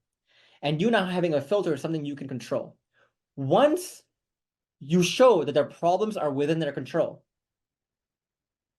now they have to do something about that. Right? They're playing by the same rules now. Because now, like, you And can just say, oh, I did something bad. Oh, I'm sorry. I can't really help it. It's out of my control. But if you convince them, no, no, that was within your control, whether you did something bad or not. Now they cannot use an excuse anymore. Right? You were going to say something about that one? yes, of course. And this goes to me because I could have used an excuse of the English language, and I will tell to myself, okay, Therapon, you don't know so much English, so much the English language. The performance the exercise you're gonna show outside are not the actual reality about the way you interact. So why I'm gonna post the exercises? I'm gonna say, okay, I know better. Okay, let's let them say whatever they want. I know that I'm okay. Okay. Yeah. Yeah. So, but I think those people, they're forgetting the fact that, again, um, don't wish for life to get easier, wish you were stronger kind of thing. That they can play this game where they just keep telling the world like, oh, here's my excuse for not operating at my best self that I could possibly be. But if you want to do that, if you want to play that game, then don't be surprised when other people don't respect you, don't want to be around you. Because like, my partner told me this, right? It's like, Jeff, at some point, you cannot keep using your childhood as an excuse for your behavior. Because like, if you're going to do that, then you're basically giving me a choice to either accept you as who you are or leave. And sorry, accepting you as who you are is not someone I want to become. Like, this is too much for me. Bye. So bye. I'm leaving. And so sometimes like the only choice you have is like, yeah, we need to take responsibility. We need to change. And to change, we need to actually accept that, hey, maybe some of the stuff that I can improve on is within my control. And the other thing to think about too is like, my partner also kind of like made me think about this too is, Jeff, if you're saying that your anger issue or your emotional issues are because of something outside your control, because of your childhood, because of what your dad did to you, because of some handicap that you have, then whenever you promise to me that you're going to do better, I can never believe your promise because that promise is not in your control. You are in no control. So for example, like to this autistic guy, right? I would have told him like, do you know why your partner couldn't trust you? It's because whether you did right or wrong, it's not in your control. Your autism is controlling your life. So your promises don't mean shit because you are not the decision maker in your life. You're not the one who wears the pants of your life. Your autism is. It can sound weird, right? If you think about it like that. Last thing I would say, go ahead. Yeah, go ahead. Basically, there is always a reason to find and tell yourself, basically these whispers that come in your mind and tell you why this is not gonna work, this is why my situation is different, this is why you tell yourself all this kind of stuff to just escape from this situation. Mm-hmm. Mm-hmm. Yeah. Same thing with people with like ADHD. I get a lot of clients with like who claim they're ADHD. I'm not saying it doesn't exist, but like I think a lot of people who think they're ADHD really is just they haven't trained their brain to focus. Really.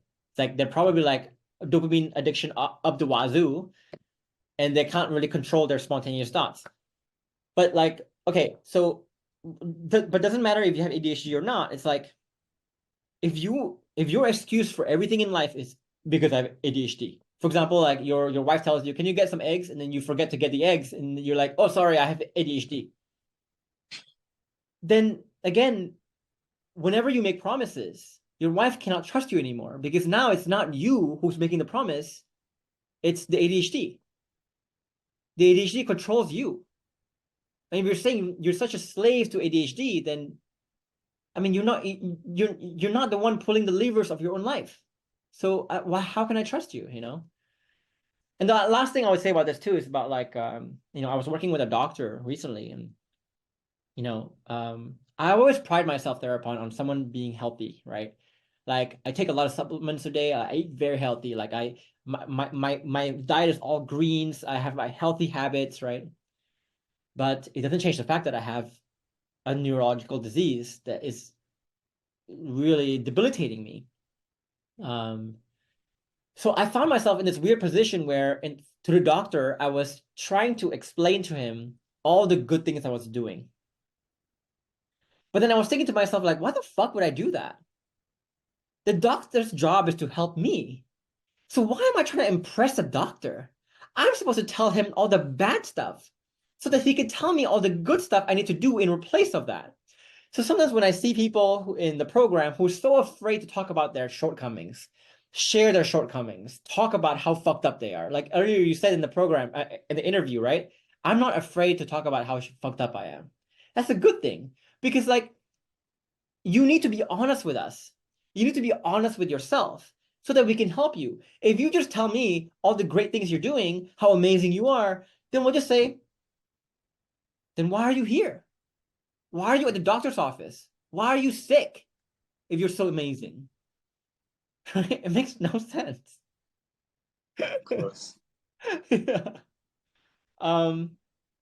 Okay, last topic, and I know we're coming up on 2 hours, so usually people's stamina, my stamina is kind of going down a little bit after like 2 hours. Last one is like it doesn't Okay. take two to tango, right? It doesn't take two to tango. Um, how has your view of this evolved from before or beginning of the program to now?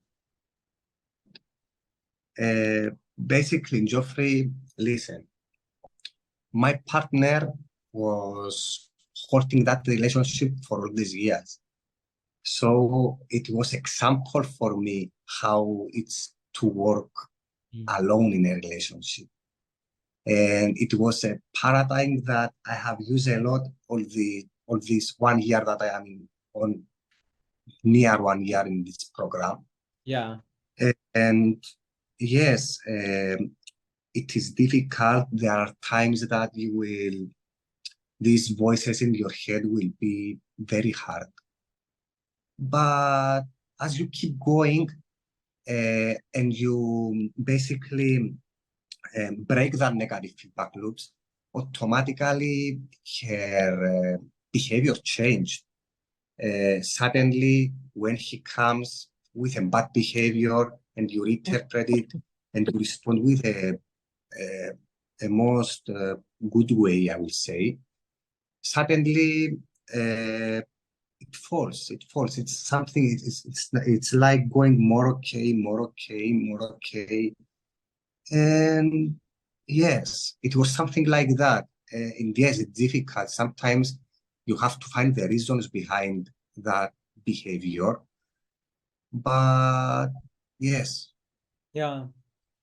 The way just for people to understand why we say it doesn't take two to tango is because, you know, if what we're saying is like if you change your behavior so that you can change the environment of your relationship, the culture of your relationship, you'll be surprised as to how much you can change people's behavior. And the effect of behavior, environment on behavior is not something that's new. Like we have so many tests and experiments that have been done to prove that like if you change someone's behavior, you will drastically, if you change someone's environment, someone's culture, you can drastically change their behavior.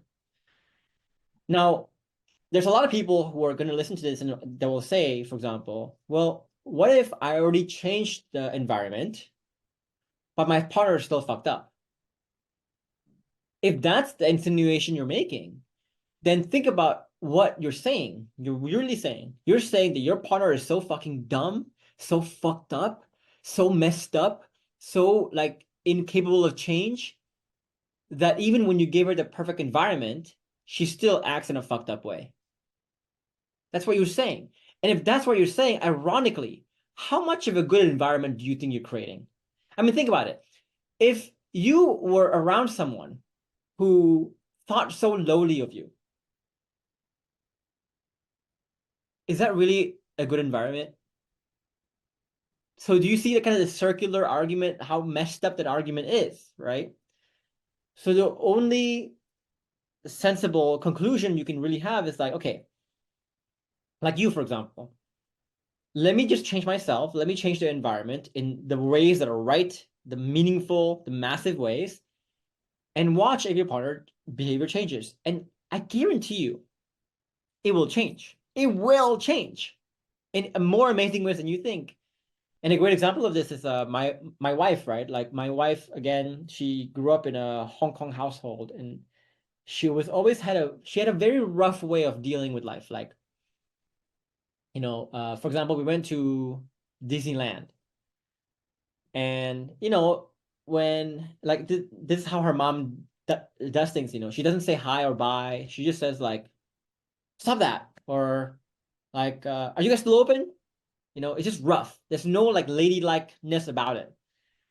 And my partner kind of like took some of that stuff. And in the beginning, she was like that. She was always very hard, very masculine in a way. She was always bossing people around. But now, 8 years later, she's very different. She's super feminine. She's super gentle, so elegant, so graceful. She talks so soft. She's the one telling me to talk softer sometimes, right? So the whole behavior changes. But when we had a conversation, because we were working with the femininity coach right now for her, because she wants to do it, and she told the femininity coach, "Is like, I think what made the change was that Jeff finally made me feel safe. He made me feel like I don't need to put on a face anymore. I don't need to protect myself anymore. I don't need to like, I can just kind of surrender to him, to the moment. Um, and that made it so much easier for me for this like feminine self to come out. And I think if you look at all the kind of stories that we have, it's kind of the similar story where once you change your behavior as a man, you start to lead the culture differently. Your partner, once with that safety, with that lack of self-preservation, will start to do things differently, think differently, operate differently, and just want to make it easier for her to do nice things, I guess. Do you see the same pattern in your relationship? Geoffrey, before 3 months, we were speaking about some things that I don't know, want to go too much in depth, but she was telling me that it was impossible. These was the words that he was using. Right now, she's doing it. And she'll say, okay, you are right about that. 3 months before, I was thought that is impossible, that thing. Right now, she's doing it. Yeah. Before we start this coaching call, she sent a message to these guys and speak with them. And before 3 months, she was telling me that it was impossible. And it was all changed due to my behaviors, to the environment that I have provided here. And suddenly she wants to get in touch with some people before 3 months. She doesn't want to Yeah. have actual impact with me. That's amazing, right? Yeah, that's really amazing. And like just to see some of the stuff that my partner's doing right now, like, yeah, it's quite incredible. So like one of the things she's doing is like she really wants to have a baby now. So she's like uh she's like consulting fertility doctor, she's like consulting diet, like she changed the way she ate because she can see, like to see like that motherly figure come out and that feminine figure come out, that figure that's always like she's so about the household, about the family, about us, about like nurturing us. Now, she had this idea like whenever we travel, we get like caricatures done of ourselves. And now our house is full of like all these caricatures of us on all these different destinations. And that's like all her vision. And to see her evolve from a person who like didn't really care about the relationship, about me, about other people, to now is just like Jesus, right? And so for people to still doubt the potential of their relationship, the potential that they can have once they learn how to lead better, I mean, you don't know what you guys are missing out on. That's all I can say, I guess. And I'm gonna say the last thing before we end this. My partner, before the bad events that was happened back in 2022, she wasn't ready to have a baby or to think about having a family with me. Mm. But right now, she has started to thinking about it and speaking to me about that. Yeah. And and this is something that I have achieved through the program. Something that I can never ever make her to think and tell me freely that, Therapon, I want a baby. Right now, she started thinking about that. Yeah. It's amazing, huh? Um, This is the environment, Geoffrey. You have to build that safety. Simple as that. yeah. It's so simple. Yeah. I love that. I love that. I'll end with one more story too. It's like you know, a lot of the people who are listening to this are going to find themselves in very, very difficult situations, very hopeless situations, or what feels hopeless for you. You're going to want to have all these excuses of why you can't do it, why your situation is unique, etc. Right? But I want you to think about one thing.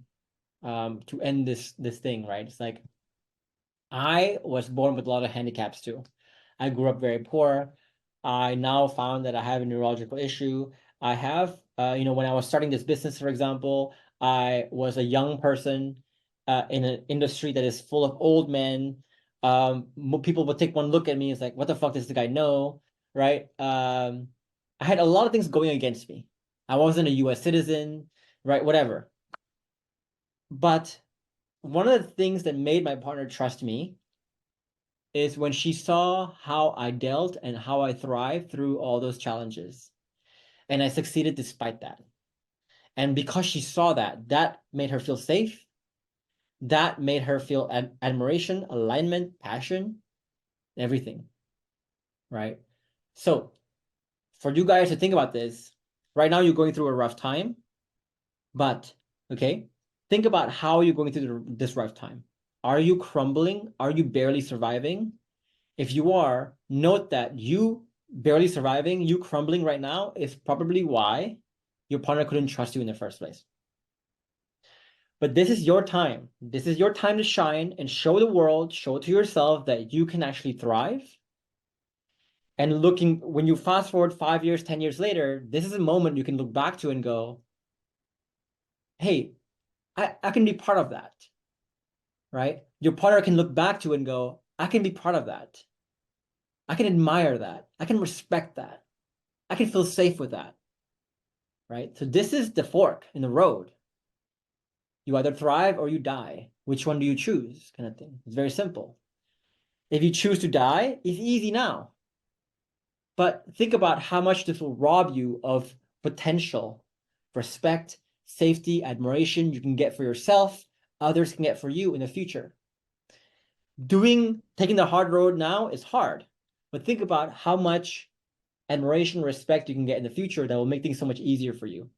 Again, rewards, punishment paradox. Therapon, thank you for dedicating 2+ hours of your time. This was really fun. This is really good. Geoffrey, I have owed you my life. I promise you that one day I will meet you in person. I will give you a hug, honestly. Honestly. I will come to Texas and I will give you a hug. I will come with my partner. Well, my sister lives in Barcelona, so I might go to Europe and visit you first, maybe. I don't know. But you can give me a hug there. Perfect. Barcelona it's much closer than Texas. And Texas, yeah.